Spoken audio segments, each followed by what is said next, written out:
जो मुस्लिम लोग हैं उनकी तादाद काफ़ी ज़्यादा बढ़ रही है। और मुर्शिदाबाद ही क्यों, ये भी बड़ा सवाल कि मुर्शिदाबाद क्यों, क्योंकि मुर्शिदाबाद एक ऐसा इलाका है जहाँ पर हिंदू अल्पसंख्यक हैं और वहाँ पर मुस्लिम बहुसंख्यक हैं। इसी देश से ही लोग अपने ही राज्य से निकलने को पलायन कर रहे हैं, खास करके अगर हिंदुओं की बात कही जाए। इनके जो जीन्स में है वो ये है कि हम बंगाल में बांग्लादेश को मिला ले, पाकिस्तान को मिला ले और फिर वहाँ की प्रधानमंत्री का जो सपना है अपना वो पूरा कर लें। आपने एक कहावत सुनी होगी कि एक ही उल्लू काफी है बर्बाद गुलिस्तां करने को, यहाँ हर साख पे उल्लू बैठा है, अंजाम गुलिस्तां क्या होगा। अक्सर बीजेपी के नेताओं की हम सुनते रहते हैं, जो कार्यकर्ता वगैरह हैं वो कहते हैं हमें तो मुस्लिम वोट नहीं देंगे, तो वो हिंदुओं की राजनीति करते हैं। वैसे ममता बनर्जी का अगर देखा जाए सेकुलर दिखाती है लेकिन सेकुलर है नहीं। विडंबना देखिए इस देश की कि ये वही देश है जो संस्कृति विरासत के लिए जाना जाता है, लेकिन आज एक खबर ने हर किसी को झकझोर दिया है और सवाल भी पैदा कर दिया है कि आखिर इसी देश से ही लोग अपने ही राज्य से निकलने को पलायन कर रहे हैं, खास करके अगर हिंदुओं की बात कही जाए। कहा जा रहा है कि सैकड़ों से भी ज्यादा, अब तो आंकड़े ये भी बताते हुए कथित तौर पे जो आंकड़े हैं वो ये है कि 1000 हिंदुओं ने पलायन कर लिया है। ये मामला जो है मुर्शिदाबाद जिले का है जो पश्चिम बंगाल के अंतर्गत आता है। लेकिन सवाल ये है कि आखिर ये देश में हो क्यों रहा है। वक्फ बिल जिसको लेकर के इतनी चर्चा, जब वो पारित होता है, पास होता है, लागू होने की बात होती है, लेकिन पश्चिम बंगाल ऐसा क्यों है जहां पर ये आग की तरफ फैल रहा है। और खास करके ममता दीदी इस हिंसा को रोकने में नाकाम क्यों साबित होती हुई नजर आ रही हैं कि सोचिए 1000 हिंदुओं ने सीधी तरीके से पलायन कर लिया। और इसी पे ही चर्चा करेंगे और जानने की कोशिश करेंगे उन तमाम पत्रकारों से कि इन सारी चीजों को वो कैसे देख रहे हैं और इस सब में क्या वाकई ये बिल का लागू होना जिम्मेवार है या वाकई राज्य सरकार से उनका राज्य संभल नहीं रहा है। अर्चना मैम, आप लगातार खबर को बता रही हैं, समझ रही हैं, हर चीज़ हर एक जनता के साथ में आप साझा कर रही हैं, लेकिन जब हम पश्चिम बंगाल की बात करते हैं, यही ममता दीदी हैं जो लगातार सब कुछ सही है, सारी चीज़ें हैं, ये सारी बात करती रहती है, लेकिन 1000 हिंदू ने इन्हीं के राज्य से पलायन कर दिया। बड़ी बात आस्था देखिए कि जब से देश में वक्फ संशोधन कानून बना है और वो जब से वो कानून लागू हुआ है तब से पूरे देश में तो शांति है, लेकिन पश्चिम बंगाल क्यों सुलग रहा है, पश्चिम बंगाल में ही हिंसा की खबरें क्यों आ रही हैं। देश के क्या किसी अन्य राज्यों से, किसी अन्य जगह से आपने सुना कि विरोध हो रहा है, आगजनी हो रही है, वहाँ पर तोड़फोड़ हो रही है, पलायन हो रहा है। पश्चिम बंगाल ही क्यों, क्योंकि पश्चिम बंगाल का जब आप डेमोग्राफी आप उसका देखेंगी तो वहाँ पर जो मुस्लिम लोग हैं उनकी तादाद काफ़ी ज़्यादा बढ़ रही है। और मुर्शिदाबाद ही क्यों, ये भी बड़ा सवाल कि मुर्शिदाबाद क्यों, क्योंकि मुर्शिदाबाद एक ऐसा इलाका है जहाँ पर हिंदू अल्पसंख्यक हैं और वहाँ पर मुस्लिम बहुसंख्यक हैं और इसीलिए मुर्शिदाबाद को जो है इस वक्त निशाना बनाया गया है। वहाँ पर आपने देखा कि किस तरह से कई गाड़ियों को आग के हवाले कर दिया गया, कई घरों को आग के हवाले कर दिया गया। हालात इतने ज़्यादा ख़राब हो चुके हैं कि वहाँ पर सेंट्रल फोर्सेस को तैनात किया गया। हैरानी तो देखिए इस बात की है कि हिंदुओं के परिवारों के घरों की पानी की टंकी में जहर घोल दिया जा रहा है। ये किस चीज़ की हिंसा आप करो, प्रदर्शन करना रोक नहीं है, लेकिन प्रदर्शन अगर उपद्रव में तब्दील हो जाए तो फिर राज्य सरकार क्या कर रही है। बिल्कुल आपने सही सवाल पूछा कि राज्य सरकार क्या कर रही है। अगर आपने हिंदुओं की बात की तो आस्था ये कोई पहला मामला नहीं है पश्चिम बंगाल में कि हिंदुओं को टारगेट किया जा रहा है। इससे पहले आपने देखा होगा कि एक और केस निकलकर सामने आया जिसमें महिलाओं, जो हिंदू महिलाएं खासकर, उनके साथ रेप की वारदात को अंजाम दिया गया था। आपने इलेक्शन के समय भी देखा होगा कि किस तरह से हिंदू महिलाओं के साथ बलात्कार जैसी वारदात को वहाँ पर अंजाम देते हैं और बड़े खुलेआम देते हैं। वहाँ पर पुलिस उनसे डरकर भाग जाती है। तो अब सवाल उठेंगे कि राज्य सरकार कर क्या रही है। क्या ममता दीदी से राज्य नहीं संभल रहा या वोट बैंक को संभालने के चक्कर में ममता दीदी के हाथ से उनका राज्य निकल रहा है। कानून व्यवस्था के मामले में आखिरकार राजनीति इतने बड़े पैमाने पर हो सकती है कि 3 व्यक्ति मार दिए जाएं, 1000 हिंदू अपना ही जगह, अपने ही जहां पले बड़े जन्मे, उसी राज्य को छोड़ करके पलायन करने को मजबूर हो जाएं। और सबसे बड़ी बात कि नदी पार करके जिस तरीके से उन लोग एक स्कूल में शरण ली है। बिल्कुल आस्था, और देखिए इस पर सवाल उठ भी रहे हैं। तभी आपने देखा होगा कि ममता बनर्जी खुद आई, उन्होंने अभी कुछ दिन पहले की बात है, वो खुद आई और उन्होंने साफ तौर पर ये कहा कि इस कानून को हम यहाँ पर लागू होने नहीं देंगे, ये कानून पश्चिम बंगाल में लागू नहीं होगा, इसीलिए यहाँ पर किसी को डरने की ज़रूरत नहीं है। तो फिर इससे पहले आप आ सकती थी, उपद्रव होने के बाद, इतनी हिंसा होने के बाद, वहाँ पर हिंदू पलायन कर रहे हैं, उसके बाद आप आकर भी आप अपनी वोट बैंक की राजनीति कर रही हैं कि हम यहाँ पर कानून नहीं लागू होने देंगी, जबकि आपको आकर ये कहना चाहिए कि उपद्रवियों पर कार्रवाई होगी, उपद्रवियों को बख्शा नहीं जाएगा। इतने हिंसा होने के बावजूद भी ममता बनर्जी आकर ये कहती है कि हम कानून लागू होने नहीं देंगे। ये दिखाता है बिल्कुल कि आप वोट बैंक के पीछे परेशान है, हिंसा हो रही है उसका आपको रत्ती भर फर्क नहीं पड़ रहा है। अच्छा देखिए, जैसे अर्चना मैम ने बताया, स्टेटमेंट देखिए कितना बड़ा उन्होंने दिया कि उपद्रव जो हो रहा है उस पर कुछ नहीं बोला, लेकिन ये कानून लागू होगा या नहीं होगा इस पर सीधे तौर पर बात करते हुए नजर आए। हेमंत सर, लगातार आपसे भी मैंने इस चीज को लेकर के चर्चा करी, इस पे जानकारी ली, लेकिन जब सवाल राज्य सरकार, यही वो ममता दीदी हैं जो महाकुंभ को जो है महामृत्यु बता देती हैं, लेकिन इनसे ही मुर्शिदाबाद एक जिला नहीं संभल रहा। 1000 हिंदू पलायन कर रहे हैं, 3 की मौत हो गई और जो हिंसा भड़क रही वो अलग। हाँ, बिल्कुल ठीक कहा आपने आस्था, क्योंकि हमने देखा था इससे पहले भी, अगर हम देखें इलेक्शन का अगर जिक्र करें, जब भी इलेक्शन पश्चिम बंगाल में होते हैं तो खूनी संघर्ष होना शुरू हो जाता है। छोटी इकाई, लोकतंत्र की छोटी इकाई हो, पंचायत के चुनाव हो, विधानसभा के चुनाव हो, लोकसभा के चुनाव हो, वहाँ पर अगर हंगामा ना हो, झड़प ना हो, ऐसा हो नहीं सकता। और उसके पीछे की वजह आप सब जानते ही हैं, जो इस वक्त की स्थितियाँ बनी हुई हैं। सबसे बड़ी बात है कि मुर्शिदाबाद, जो जिक्र आपने किया कि एक ज़िला उनसे नहीं संभल रहा, बहुत महत्वपूर्ण बात है कि पूरे देश भर में वक्फ कानून को लेकर विरोध हुआ। ऐसा नहीं है कि केवल बंगाल में हो रहा है, उत्तर प्रदेश में भी हुआ, दिल्ली में भी हुआ। विरोध प्रदर्शन लगातार सड़कों पर उतरकर काली पट्टी बांधकर शांतिपूर्ण तरीके से विरोध प्रदर्शन हुआ। लेकिन ऐसी स्थिति तो नहीं कम से कम कि किसी प्रदेश के अंदर 1000 हिंदू पलायन करने को मजबूर हो जाए। ये अपने आप में बड़ी गंभीर विषय है और उस पर मुझे लगता है कि सिस्टम का बड़ा फेल्योर है, ममता बनर्जी की सरकार का बड़ा फेल्योर है, और जिसका जिक्र तमाम और नेता करते हैं या फिर सत्ता पक्ष के लोग करते हैं, उनकी बातों में दम जरूर है। यही वजह है कि जो कहते हैं कि हिंदुस्तान के अंदर एक पाकिस्तान खोजने का जो प्रयास किया जा रहा है, वो वही उदाहरण है जो इस वक्त बंगाल के अंदर मुर्शिदाबाद के हो रहा है। आपने जिस तरीके से पाकिस्तान का जिक्र किया, अब यकीनन जो मौजूदा स्थिति है, सोशल मीडिया पे ये भी ट्रेंड चल रहा है, क्या पूरी तरीके से एक बांग्लादेश हम पश्चिम बंगाल के हिस्से में अब देखें, उसको समझें?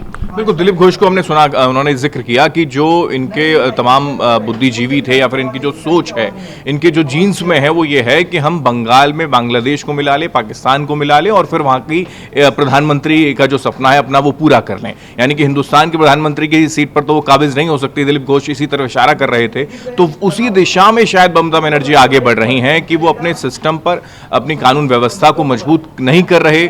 हिंदुओं के साथ लगातार वहाँ पर, जैसा आपने कहा कि पानी की टंकी में जहर घोलने का प्रयास होता है, 100 हिंदू पलायन करने को मजबूर हो जाते हैं। उन्होंने असम का भी जिक्र किया, दिलीप घोष ने कहा कि वहीं पास में असम भी है, वहाँ पर भी स्थितियाँ पहले, कई दशकों पहले की अगर बात करें तो बुरी थी, लेकिन आज असम में जिस तरीके से बीजेपी सरकार की ओर से चीज़ों को मैनेज किया गया है, वो ये इस बात का तस्दीक करती है कि बंगाल और असम में जब हालात सेम थे तो आज बंगाल में क्यों सबसे ज़्यादा बिगड़ रहे हैं। क्योंकि ये आरोप लगता है कि जहाँ जहाँ सरकार बीजेपी की होती है वहाँ दंगे करवाए जाते हैं। ये भी आरोप इन्हीं के नेता लगाते हैं। लेकिन अब क्या हो गया, आपका लॉ एंड ऑर्डर क्या काम कर रहा है? पश्चिम बंगाल में ममता बनर्जी की सरकार है, वहाँ पर 1000 हिंदू क्यों? क्या आप सेलेक्टिव हैं? सेलेक्टिव इस वजह से भी क्योंकि कई ऐसे याचिकाएं लगती हैं जिसमें दुर्गा पूजा हो तो उनको पाबंदी लगाने की कोशिश की जाती है, फिर कोर्ट का सहारा लिया जाता है, तब जाकर उनको परमिशन मिलती है। तो क्या हिंदुस्तान के अंदर हिंदू सुरक्षित नहीं है? तो क्या सवाल नहीं उठना चाहिए? जहां पर 70% आबादी पश्चिम बंगाल के अंदर हिंदुओं की और 27 से 30% आबादी जो है वो मुस्लिमों की है। हैरानी तो इस बात की है कि हिंदुओं की आबादी ज्यादा है, लेकिन जब हम मुर्शिदाबाद जिले का जिक्र करते हैं, अभी अर्चना ने भी बताया, वहां पर मुस्लिम बहुसंख्य हैं। यही वजह देखी जा रही है कि वहां पर भी इस तरीके की स्थिति पैदा, और यही वजह है कि तभी सनातन के जो ध्वजवाहक हैं, इसलिए वो जिक्र करते हैं कि हम छोटी इकाई की शुरुआत कर दें। हालांकि मैं उसको भी गलत कहता हूं कि एक गांव बनाएं, गांव से शहर, शहर से फिर जिला और जिले के बाद फिर स्टेट और फिर देश बनना चाहिए। हिंदू राष्ट्र की जो मांग हो रही है वो इसी दिशा में है, क्योंकि जब बहुसंख्यक मुस्लिम हो जाते हैं तो फिर क्या इस तरीके की स्थितियां पैदा हो जाती हैं कि वो इतने असहिष्णु हैं कि हिंदुओं को बाहर निकलना पड़े। लेकिन न केवल एक उस समाज की को लेकर मैं दोषी मानता हूं, बल्कि सिस्टम को दोषी मानता हूं, क्योंकि वो नेता वक्फ को लेकर एक जिक्र कर रहे हैं। क्योंकि अभी हमने सुना देश के प्रधानमंत्री नरेंद्र मोदी को, उन्होंने साफ तौर पर यह जिक्र किया कि कट्टरपंथियों को ये पालते हैं, कट्टरपंथियों की सोच को डेवलप करने का प्रयास कांग्रेस कर रही है या विपक्ष के नेता कर रहे हैं। क्योंकि आप अगर किसी मंच से अगर कोई नेता, एक सदन के बैठा हुआ सांसद अगर ये जिक्र करे, इमरान मसूद का अगर जिक्र किया जाए तो उन्होंने कहा हमारी सरकार आएगी वक्फ को उखाड़ फेंकेंगे हम। तो आप दोनों ही सदनों में इनको पास करवाते हैं, उसके बाद फिर इस तरीके का जिक्र, तो क्या आप इनको भड़काने का प्रयास कर रहे हैं? वही वजह है कि आप ही के बयानों के के जरिए सड़कों पर उतरकर विरोध प्रदर्शन और इस तरीके से कि हिंदू जो है पलायन करने को मजबूर हो जाए। बिल्कुल, सवाल तो ये भी है कि आखिर पश्चिम बंगाल जो है वो किस जद्दोजहद में जी रहा है, वहां की स्थिति इस तरीके की पैदा क्यों होती हुई नजर आ रही है। 1000 जो आंकड़े बताए जा रहे हैं, 1000 से अधिक लोग वहां पर पलायन कर रहे हैं, उसकी सबसे बड़ी वजह क्या है? क्या सिस्टम फेलियर, या पूरी तरीके से देखा जाए वोट बैंक की राजनीति? और क्या वाकई अगर वोट बैंक की इतनी बड़ी राजनीति हो सकती है, लेकिन सवाल तो ये भी पैदा होता है कि कोई भी कानून जब लाया जाता है तो उस बीच में सबसे पहले पिसती जनता ही क्यों है, और पूरी तरीके से जनता यहाँ पर पिसती हुई नजर आ रही है। क्या कानून की खामी है या फिर वाकई सरकारों से राज्य समझ नहीं रहा है? मोहसिन सर, आप इसको किस तरीके से पूरे मामले को देखते हैं, और आपको क्या लगता है कि 1000 जो आंकड़े बताए जा रहे हैं कि 1000 से ज्यादा हिंदुओं ने वहां से पलायन कर दिया? मुझे ऐसा लगता है आस्था कि पश्चिम बंगाल में जो कुछ हो रहा है वक्फ संशोधन बिल आने के बाद, क्योंकि पश्चिम बंगाल एक अकेला ऐसा राज्य है जहां पर इतनी हिंसा हो रही है, खासतौर से उसमें मुर्शिदाबाद सबसे ज़्यादा प्रभावित हो रहा है। और जो खबरें आ रही हैं कि मुर्शिदाबाद का जो धुलियान इलाका है वहाँ से जो है हिंदू परिवार पलायन कर रहे हैं, और उन्होंने नदी के जरिए मालदा होते हुए जो है एक स्कूल में शरण ली हुई है। यहाँ तक की बात कही जा रही है कि न केवल लोगों को मारा पीटा जा रहा बल्कि पानी में जहर तक मिला दिया गया है। लेकिन उसके बावजूद भी पश्चिम बंगाल की मुख्यमंत्री ममता बनर्जी जो है बिल्कुल खामोशी अख्तियार किए हुए हैं। बस इतना उन्होंने कहा है कि हम वक्फ संशोधन बिल को यहाँ लागू नहीं होने देंगे, आप हिंसा ना फैलाइए, आप इस तरह से जो है राजनीतिक दंगे ना कराइए। तो मुझे ऐसा लगता है कहीं ना कहीं मुस्लिम तुष्टीकरण की राजनीति जो है वो पश्चिम बंगाल में हो रही है। पश्चिम बंगाल में विधानसभा के चुनाव भी होने हैं, तो ऐसे में एक खास वर्ग को खुश करने के लिए, खास वर्ग को साधने के लिए, खासतौर से मुस्लिम वोट बैंक को साधने के लिए, जबकि है उलट, पश्चिम बंगाल में इतनी मुस्लिम आबादी नहीं है, बनिस्बत मात्र 27% है, और उससे कहीं ज़्यादा आबादी जो है वो हिंदू आबादी है। लेकिन उसके बावजूद भी अगर इस तरह की हिंसा हो रही है तो कहीं ना कहीं इसमें सरकार की कहीं ना कहीं शय है।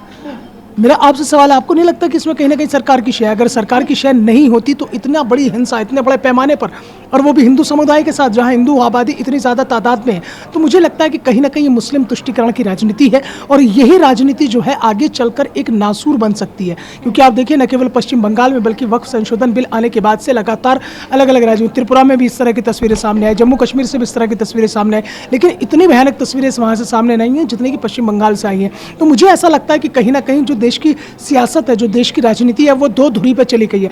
एक तरफ आप हिंदू मुस्लिम की बात कर लीजिए, आप हिंदू को खुश कर लीजिए, एक तरफ आप मुस्लिम को खुश कर लीजिए, तो यानी कि हर किसी ने अपना अपना एक पैमाना अख्तियार कर लिया, और वही पैमाना मुझे जो है पश्चिम बंगाल में दिखाई दे रहा है। लेकिन इस बीच में सबसे बड़ा सवाल ये, देखिए टीएमसी नेता यूसुफ पठान की एक तस्वीर वायरल होती है जिसमें वो कॉफी पीते हुए नजर आ रहे हैं। अब सोशल मीडिया पे ट्रेंड चल रहा है कि यही सब देख लीजिए, इस वजह से जो है चीजें जो है ज्यादा दरक रही हैं, पश्चिम बंगाल ज्यादा दरक रहा है। हाँ, वो तस्वीर मैंने भी देखी, और उस पर शहजाद पूनावाला ने भी उस पर ट्वीट किया और लिखा है कि देखिए मुर्शिदाबाद जल रहा है, पश्चिम बंगाल जल रहा है, और ऐसे में टीएमसी सांसद जो है यूसुफ पठान जो है वो चाय की चुस्कियाँ ले रहे हैं। हालांकि इसमें एक चीज़ और है, टीएमसी की ओर से ये भी दावा किया गया है कि जो पलायन की तस्वीरें आ रही हैं, जो पलायन की वीडियो आ रही है, उस वीडियो को उन्होंने फर्जी बताया है कि ये वीडियो फर्जी है। लेकिन अब देखिए ना कि जो धुलियान से जितने भी लोगों ने पलायन किया, जो लोग जाते हुए नाव से दिखाई दे रहे हैं, वो तस्वीरें पुरानी नहीं हैं, वो उस स्कूल की तस्वीरें हैं जहाँ पर वो तमाम लोग पलायन के बाद जहाँ पर इकट्ठा हुए हैं। तो कुल मिलाकर जो देश की एक राजनीति की एक धुरी है, उस धुरी में कहीं ना कहीं जो हिंदू मुस्लिम का एक ये पूरा का पूरा जो चल पड़ा है, वो कहीं ना कहीं अब पश्चिम बंगाल के लिए जो है एक नासूर बनता जा रहा है। हालांकि पश्चिम बंगाल में मुस्लिमों को बरगलाने का जो प्रयास किया जा रहा है, जो एक राजनीति का ध्रुवीकरण वहां पर देखने को मिल रहा है, लेकिन सवाल ये है, क्या वाकई वक्फ जो है मुस्लिमों के लिए खतरा है, जिस तरीके से पश्चिम बंगाल में जो हिंसा हो रही है? मैं आपसे जानना चाहूंगा। देखिए, दो चीजें हैं आस्था। वक्फ संशोधन बिल जिस वक्त पास हुआ, मुझे लगता है कि काफ़ी लोग वक्फ संशोधन बिल को समझ नहीं पाए हैं, और यही वजह है कि जो मुस्लिम युवा है खासतौर से, और जो मैं ये कहूँगा कि जो खासतौर से जो पढ़े लिखे नहीं हैं, जिन्हें इस बात का इल्म नहीं है कि वक्फ संशोधन बिल है क्या, उन लोगों को बरगलाया जा रहा है। अब देखिए ना कि जब वक्फ जो बोर्ड था उसमें 20 साल से एक ही व्यक्ति चेयरमैन रहेगा, ये कहाँ का न्याय है भाई? 20 साल से, चाहे समाजवादी पार्टी की सरकार रही हो, चाहे बहुजन समाज पार्टी की सरकार रही हो, इवन अभी योगी सरकार में भी अभी तक जो है उत्तर प्रदेश जो वक्फ बोर्ड था उसका एक ही चेयरमैन चला आ रहा था।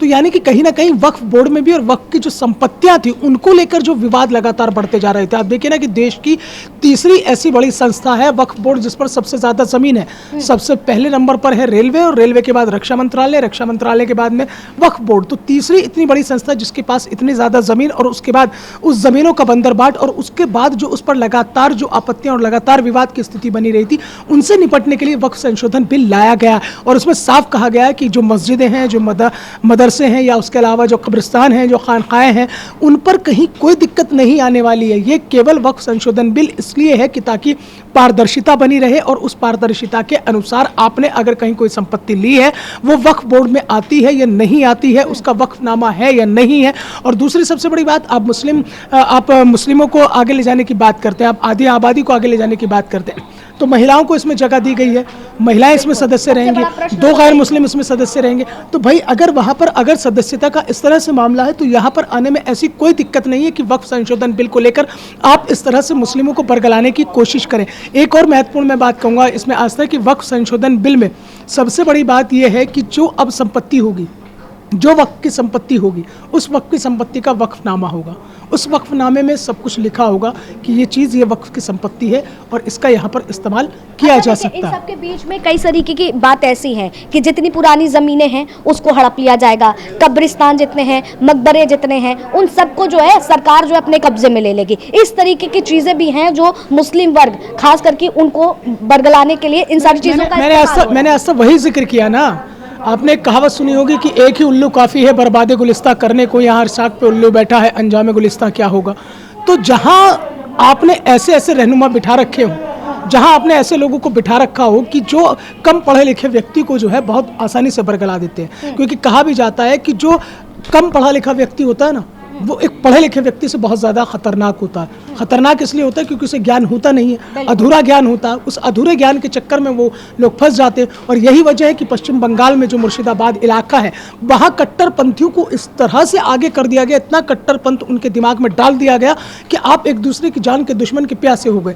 आप उनकी जान के प्यासे हो गए हैं जो आपके साथ रह रहे हैं, जो आपके भाई हैं। लेकिन आपने उस कट्टरपंथी को, कट्टरपंथता तभी बढ़ेगी जब आपको ज्ञान नहीं होगा, जब आप कम पढ़े लिखे होंगे। कहते भी है ना कि half educated is more dangerous than education. तो अगर आप में ज्ञान नहीं है, तो इसलिए यही वजह है कि जो मुस्लिम युवा है, खासतौर से जो पढ़ा लिखा नहीं है, जो कम पढ़ा लिखा है, उसको बरगलाया जा रहा है, बनिस्बत इसके कि आप सही चीज़ बताएं कि आखिरकार वक्फ संशोधन बिल है क्या, क्यों वक्फ संशोधन बिल को लाया गया। क्योंकि अब ये होगा कि वक्फ संशोधन बिल आ गया है तो अब जो है दूध का दूध पानी का पानी हो जाएगा। जिसने जितना बड़ा भ्रष्टाचार किया होगा, क्योंकि इस संस्था के ऊपर जो भ्रष्टाचार का मुखौटा लटका हुआ था, उस भ्रष्टाचार के मुखौटे को उतारने का काम जो देश की मोदी सरकार कर रही है, वो इन लोगों को हजम नहीं हो रहा है। वो ऐसे कट्टरपंथियों को हजम नहीं हो रहा है जिनके पास ज्ञान नहीं है। वो ऐसे लोगों को हजम नहीं हो रहा है जो वक्फ संशोधन बिल को नहीं जान रहे हैं, केवल बरगलाने का काम कर रहे हैं। तो मुझे लगता है कि ऐसे में समझना चाहिए कि वक्फ संशोधन बिल है क्या, उससे होने वाले फायदे क्या है, किस तरह से आप उस मकर जाल से बाहर निकलेंगे जहां भ्रष्टाचार का मुखौटा लटका हुआ है, कैसे ये वक्फ संशोधन बिल के जरिए तमाम जो वक्फ की संपत्तियां हैं उनका वाजिब हक मिल पाएगा। कहा जाए भेड़ चाल चलने से पहले है कि उस चीज़ों को समझ लो। और लगातार ये जो चर्चा है वो इसी तरीके से पूरी तरीके से देखने को मिल रही, समझने को मिल रही है। कामनी, लगातार इस खबर पर नजर है, क्या देख रहे हो? सबसे बड़ी वजह क्या है? कानून क्या गलत है जिस तरीके से पश्चिम बंगाल में चीज़ें देखने को मिल रही हैं, जिस तरह से उनको ऐसा लग रहा है? और ममता दीदी भी कह रही हैं कि हम अपने राज्य में तो लागू नहीं होने देंगे। देखिए, लागू होने देंगे या नहीं होने देंगे वो आस्था एक अलग विषय हो गया, वो हर एक राज्य का एक अलग विषय हो गया, वो तो अलग है। लेकिन सवाल ये है कि पश्चिम बंगाल में इतनी हिंसा होती क्यों है? क्योंकि सिर्फ वक्फ संशोधन बिल को लेकर जिस तरीके से प्रोटेस्ट कर रहे हैं मुस्लिम, सिर्फ इसको लेकर ही हिंसा नहीं, वहाँ पर हिंसा का एक ट्रेंड है। अगर आप तमाम चुनाव देख लेंगे, ये नहीं है कि आज ममता की सरकार है, इससे पहले भी लेफ्ट की जिस तरीके से सरकार थी तब भी हिंसा होती आई थी। तो सवाल यही है कि कोई भी गवर्नमेंट पश्चिम बंगाल में बदलती है, लेकिन वहाँ पर जो हिंसा का ट्रेंड है वो क्यों नहीं बदल रहा है? और फिर ऐसे में सवाल उन विपक्ष के लोगों से भी, स्पेशली राहुल गांधी से भी होगा कि राहुल गांधी जब कहते हैं, जब संभल में पथराव होता है तो उस पर राहुल गांधी बिल्कुल आ जाते हैं इस तरीके से कि कैसे किस तरीके से आप लोग मुसलमानों के साथ अत्याचार कर रहे हैं। अखिलेश यादव आ जाते हैं। अभी मैं एक्स पे देख रही थी कि इन लोगों ने क्या ट्वीट किया है। मुर्शिदाबाद में जिस तरीके से हिंदुओं का जो पश्चिम बंगाल की अगर बात करें तो वहाँ के जो शुभेंदु अधिकारी हैं, नेता प्रतिपक्ष, उन्होंने दावा किया कि 400 लोग जो हैं वो मालदा पहुंच गए हैं, वो भी नदी पार करते हुए उन्हें सुरक्षित नदी पार करवाया गया है और वहां उन्हें मालदा में एक स्कूल में ठहराया जा रहा है क्योंकि हिंदू डरे हुए हैं। अभी एक वीडियो भी सोशल मीडिया पे मैं देख रही थी जिसमें एक हिंदू महिला थी, वो कह रही थी कि वहां के मुसलमान ये कह रहे हैं कि केंद्र में मोदी सरकार है, मोदी हिंदू है और तुम ही लोगों ने उन्हें समर्थन दिया है, इसके वजह से वो केंद्र की सत्ता पर बैठे हुए हैं, तो ये जो बिल पास हुआ है इसके जिम्मेदार तुम लोग हो और इस वजह से ये हिंसा हो रही है और हम तुम लोगों के ऊपर इस तरीके से हमला कर रहे हैं। मतलब देखिए, सोच देखिए किस तरीके की सोच है, किस तरीके की बातें जो है चल रही हैं। स्टेटमेंट जैसे आपने एक ये बताया, एक स्टेटमेंट ममता जी का भी सामने आया जिसमें वो कह रही है हम इसको लागू तो नहीं होने देंगे, है हिंसा को मत करिए, लेकिन आस्था लागू नहीं होने देंगे उसकी भी एक वजह है। वजह ये है कि हर व्यक्ति का अपना एक राजनीतिक स्टैंड है और हर किसी को पता है कि जैसे अक्सर बीजेपी के नेताओं की हम सुनते रहते हैं, जो कार्यकर्ता वगैरह हैं वो कहते हैं हमें तो मुस्लिम वोट नहीं देंगे, तो वो हिंदुओं की राजनीति करते हैं। वैसे ममता बनर्जी का अगर देखा जाए तो अपने आप को सेकुलर दिखाती है लेकिन सेकुलर है नहीं, क्योंकि जिस तरीके से दुर्गा पूजा में अगर रैली की बात होती है, अगर सभा निकालने की बात होती है तो उस वक्त आप कहती हैं कि ये सब नहीं होगा क्योंकि यहाँ पर हिंसा हो जाएगी, ये होगा वही होगा, लेकिन वहीं पर अगर ईद की बात होती है, रमज़ान की बात होती है तो उनका स्टैंड अलग हो जाता है। और ये सब ड्रामा हो रहा है उसकी एक ही वजह है और वजह है 2026 में होने वाले पश्चिम बंगाल के विधानसभा चुनाव में। ममता बनर्जी को पता है कि भारतीय जनता पार्टी ने पश्चिम बंगाल में अपने जो पैर हैं वो पूरी तरीके से मजबूत कर लिए हैं। अगर आप 2021 के पश्चिम बंगाल के विधानसभा चुनाव को देखेंगी तो आपको समझ आएगा कि ममता बनर्जी की जो पार्टी है किस तरीके से उनकी पार्टी टूटती है, तमाम नेता किस तरीके से भारतीय जनता पार्टी में आते हैं। शुभेंदु अधिकारी जो ममता बनर्जी के लेफ्ट हैंड हुआ करते थे, आज के टाइम में वो बीजेपी के साथ खड़े हैं और किस तरीके से ममता बनर्जी के ऊपर आक्रामक है। देखिए, सबसे बड़ी बात अगर टीएमसी नेताओं की हम बात करें, बंगाल पश्चिम बंगाल में जिस तरीके की राजनीति होती है, जिस तरीके के वहाँ दंगे होते हैं, फिर वो दुर्गा पूजा को लेकर के टीएमसी का ही एक नेता होता है जिस वो महिलाओं के साथ में गैंग रेप करता है, ये सारी चीज़ें जो आती हैं उस पर ममता जी चुप रहती हैं। कोलकाता में जिस तरीके से एक घटना, ऐसी कितनी घटनाएं हैं, ज़्यादा दूर जाने की जरूरत नहीं है। आप मतलब 3-4 दिन पहले ही अगर आपने एक्स पे स्क्रॉल किया हो और जिस तरीके से वहाँ पर जो सबसे बड़ी, आपको मैं 1 मिनट, उनका नाम मेरे माइंड से निकल रहा है, मैं आप 1 सेकंड दीजिए, मैं आपको उनका नाम बताती हूँ।